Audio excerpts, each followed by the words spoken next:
প্রিয় দেশবাসী, আসসালামু আলাইকুম। আমি মোহাম্মদ আলামিন।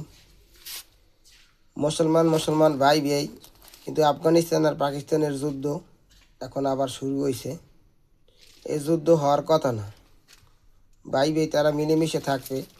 সারা বিশ্বে যদি মুসলমান এরকমের যদি যুদ্ধ হয়, হিংসা হানাহানি হয়, এলাকাবাতিক দেশ ভিত্তিক, তাহলে সমস্যা খারাপ। আমার মনে হয় তৃতীয় কোনো পক্ষ বা অন্য কোনো দেশ তাদের উস্কানিতে ষড়যন্ত্রে কান পরামর্শে ভুলবশত এই যুদ্ধ হইতেছে। আশা করি বিশ্বের বড় বড় যারা দেশ আছে, জাতিসংঘ আছে, তারা ভালো পদক্ষেপ নেবে, এই যুদ্ধ থামাই দেবে।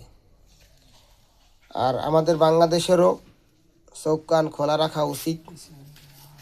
এদেশেরও আমরা সাধারণ বাংলাদেশিরা আমাদেরকেও সরকার প্রধান যারা আছে তাদেরকেও খেয়াল রাখা উচিত, কেউ যেন কান পরামর্শের ফাঁদে না পড়ে।